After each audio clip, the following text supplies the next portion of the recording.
മായാവനം ഭാഗം 1.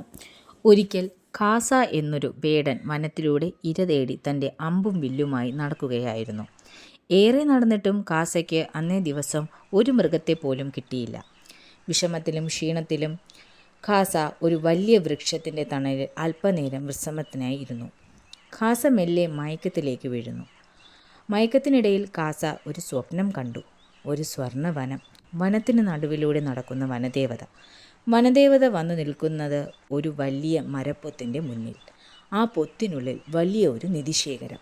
ഖാസ പെട്ടെന്ന് കണ്ണു തുറന്നു. ചുറ്റും നോക്കി. താൻ കണ്ടത് സ്വപ്നമാണോ യാഥാർത്ഥ്യമാണോ എന്ന് ഖാസയ്ക്ക് ഒരു നിമിഷം സംശയമായി.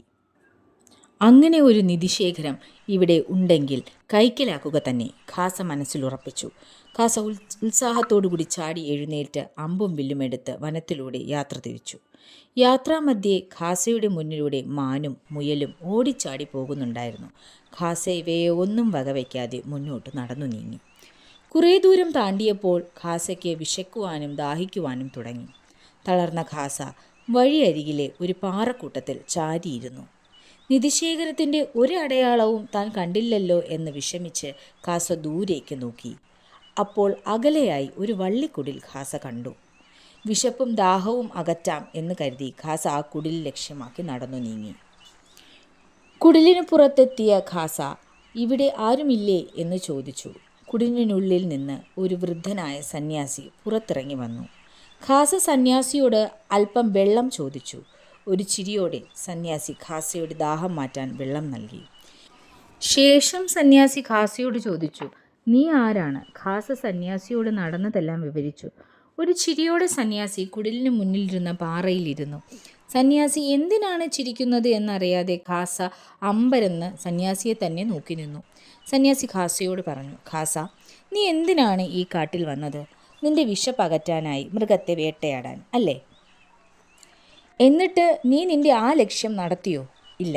പകരം സ്വപ്നത്തിൽ കണ്ട നിധിശേഖരത്തെ ലക്ഷ്യമാക്കി നീ നടന്നു. എന്നാൽ ഈ യാത്രയിൽ എത്രയോ മൃഗങ്ങൾ നിന്നെ പിന്തുടർന്നു. നീ അവയെ ഒന്നും വകവയ്ക്കാതെ നടന്നു, ശരിയല്ലേ? സന്യാസിയുടെ ചോദ്യത്തിന് ഉത്തരമായി ഖാസ തല കുലുക്കി. വീണ്ടും സന്യാസി തുടർന്നു, ഖാസ, ഈ വനം ഏതാണ് എന്ന് നിനക്കറിയാമോ? ഇതാണ് മായാവനം.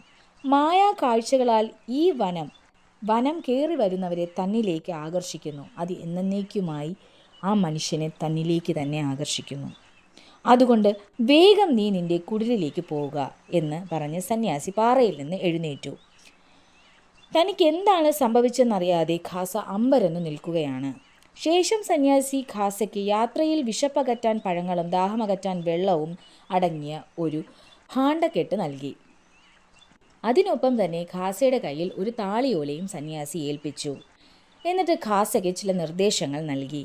കാടിറങ്ങും വരെ ഈ താളിയോല തൻ്റെ വലതു കൈയിൽ തന്നെ പിടിക്കുവാൻ സന്യാസി ഖാസയോട് പറഞ്ഞു. പോരാതെ ഈ താളിയോലയിൽ എന്താണ് എഴുതിയിരിക്കുന്നതെന്ന് കാടിറങ്ങും വരെ നീ വായിക്കുവാൻ ശ്രമിക്കരുത് എന്നും സന്യാസി പറഞ്ഞു. ഖാസ സന്യാസിയുടെ നിർദ്ദേശങ്ങളെല്ലാം സ്വീകരിച്ച് കാടിറങ്ങുവാനായി തുടങ്ങി. ഖാസ മുന്നിലേക്ക് നടക്കുമ്പോൾ ഖാസയുടെ മനസ്സിൽ നിറയെ ചോദ്യങ്ങൾ വന്ന് നിറഞ്ഞുകൊണ്ടേയിരുന്നു. ഇവിടെ ഈ കഥയുടെ ഭാഗം 1 അവസാനിക്കുകയാണ്. ഖാസയ്ക്കിനി എന്ത് സംഭവിക്കും?